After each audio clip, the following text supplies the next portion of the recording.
Je m'appelle Marie Chamand, j'ai 75 ans et je pratique depuis peu un art coupé.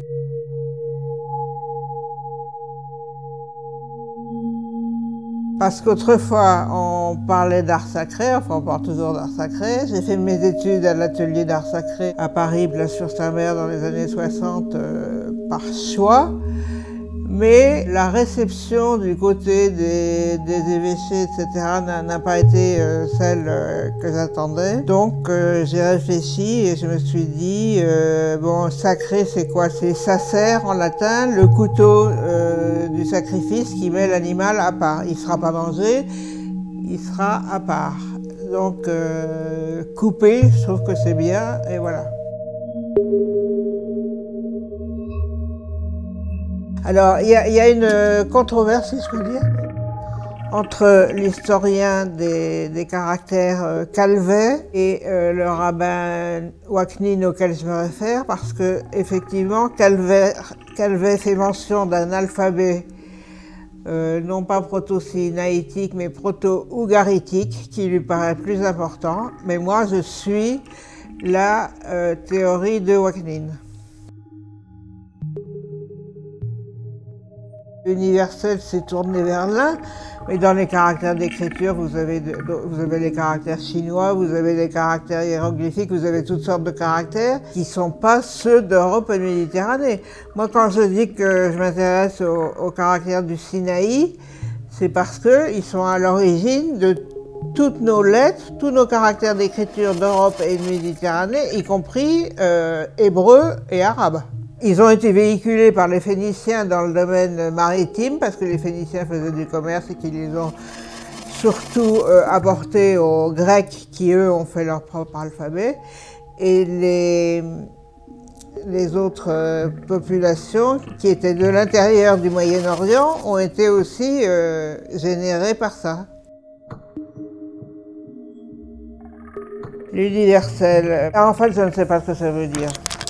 Je peux dire, parce que j'ai regardé le dictionnaire, c'est tourner vers l'un, mais c'est tout un programme, tourner vers l'un.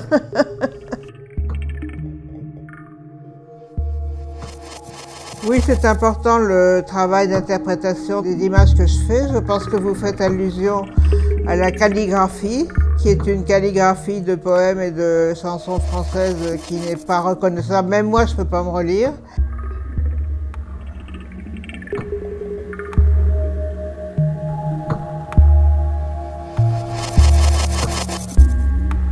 Moi, je suis peintre, je ne suis pas écrivain, donc j'attache de l'importance à l'œil et au regard. On m'a souvent dit que je pratiquais l'énigmatique. Moi, je ne sais rien, l'énigme, ça me fait penser à la reine de Saba, qui paraît-il était la championne des énigmes qu'elle posait à Salomon et autres. Enfin, c'est pas de rapport avec la reine de Saba. Je sais que plusieurs personnes et critiques m'ont dit ah, vous pratiquez l'énigme. Mais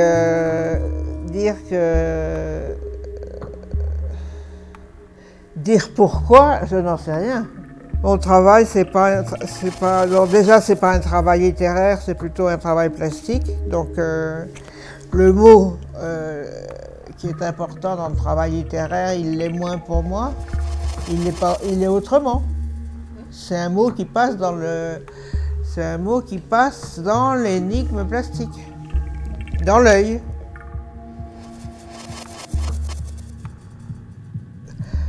Quand j'ai eu 18-20 ans, j'ai appris que ma grand-mère était juive. Je ne savais pas, personne n'en parlait. J'avais des tendances religieuses puisque j'ai été travailler à l'atelier d'art sacré à 18 ans. Donc à 20, j'étais la même, mais c'est vrai que ça m'a projeté dans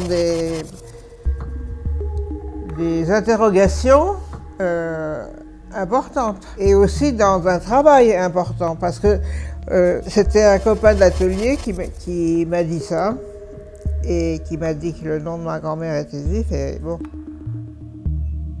En 66, 22 ans, j'ai lancé un programme pour la Biennale de Paris des jeunes artistes dans la section travaux d'équipe qui était une proposition pour un centre polyculturel. Alors c'est sûr qu'à partir de ce moment-là, j'ai été précipitée dans des recherches interreligieuses.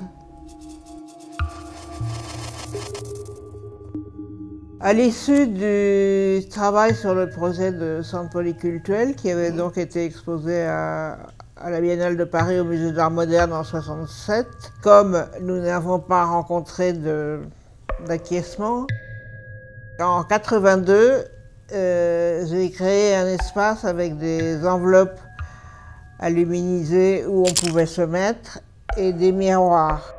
Et je pense, quand vous me parlez de féminité, je pense que c'est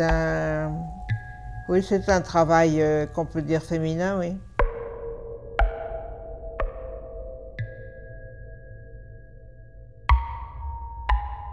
La spiritualité, pour moi, elle remonte sous la forme d'un dessin à 10 000 avant notre ère. En Afrique, on trouve le dessin sur une pierre, un graphique, où on voit l'homme au bras levé. Et ça, c'est une image qui s'est transmise à travers les siècles et qui a donné notre E majuscule. Là, vous avez les bras levés, là, vous avez le cou, la tête, les épaules et le début du torse. Donc, vous avez en fait le E tourné autrement qu'on le connaît, parce que ce sont les Grecs qui ont retourné les lettres. Vous avez la formation du E, donc avec ses bras levés. Pour moi, c'est une image fondamentale, parce que le E, c'est le et, c'est le souffle, c'est l'esprit, et donc c'est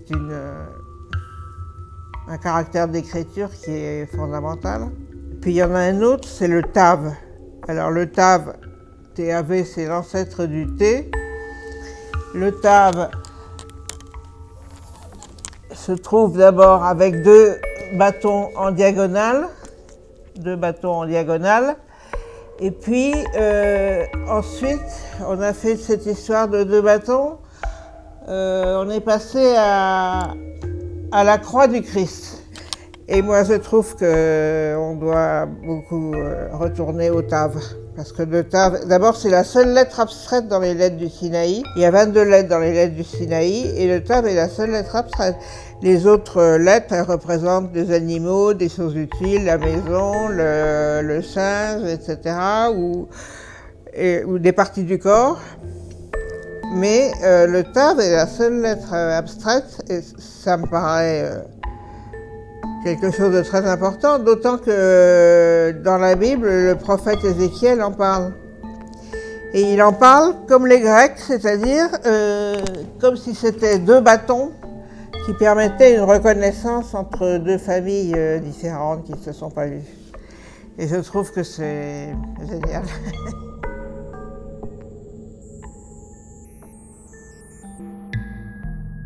Je ne sais pas, vous savez, ça m'est très très difficile de vous dire, de savoir pourquoi je mets un cadre. Épais, c'est parce qu'il y a c'est parce que j'ai commencé à faire des boîtes lumineuses.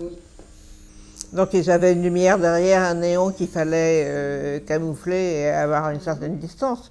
J'ai commencé comme ça. À l'évocation du mot cadre, j'ai tout de suite pensé que j'étais quelqu'un qui était pour l'institution. C'est-à-dire que la critique permanente, par exemple, des hommes ou femmes politiques me déplaît, et ça me paraît un peu une dérive de la démocratie, parce que la démocratie, c'est d'avoir des élus. J'ai pensé ça quand vous m'avez parlé de cadre. J'ai pensé à cette histoire de politique mal comprise, à mon avis. Je suis la fille d'un homme politique, donc j'ai peut-être un peu d'hérédité.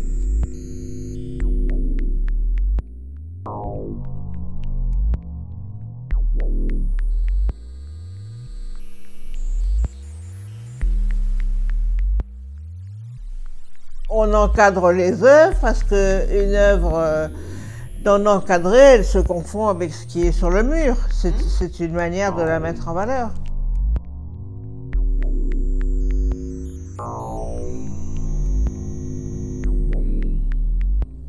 Oui, le cadre est nécessaire, il l'isole du bordel ambiant.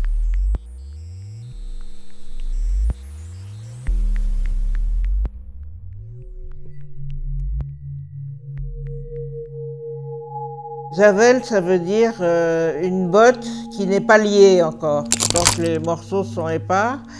Et ce que j'ai vu, c'est sur ces petits cadres figuraient des morceaux de papier ou autres qui n'étaient pas liés entre, ils n'étaient pas par exemple de la même année.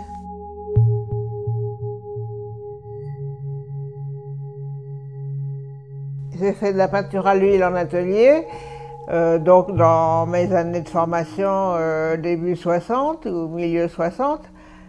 Et c'est vrai que je n'en fais plus du tout. Alors la peinture à l'huile, c'est autre chose que ce que vous dites, que ce que vous remarquez chez moi, effectivement. C'est quelque chose de beaucoup plus fluide, riche, etc.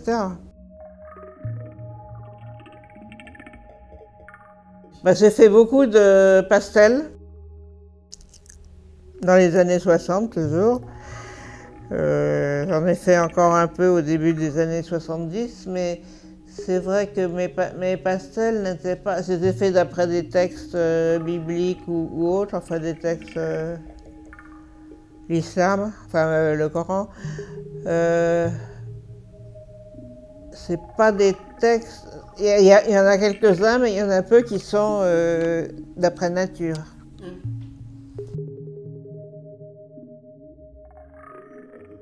L'écriture et la peinture, c'est que, en fait, je suis à cheval sur les deux, parce que j'ai fait 12 livres d'artistes. Le 13e, je l'ai commencé, et il est très différent du reste, il est plein de monstres, de trucs là-bas. Donc, mes livres d'artistes, ils comportent une bonne partie de textes.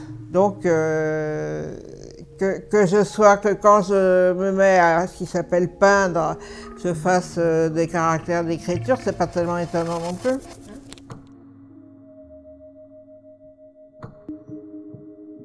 Travailler à partir de textes, c'est le goût de la lecture. Parce que je lis au moins 2 heures par jour. Parce que j'aime lire, j'ai toujours aimé ça. Les mots. D'ailleurs, vous savez, par exemple, une chose que je vois, c'est que je suis passé du caractère d'écriture aux mots, c'est-à-dire à plusieurs caractères d'écriture, parce que la calligraphie, c'est des mots. De toute façon, les caractères d'écriture, je les ai travaillés dans les années 98-2000. Donc, la calligraphie, simplement, depuis 2015 ou 16.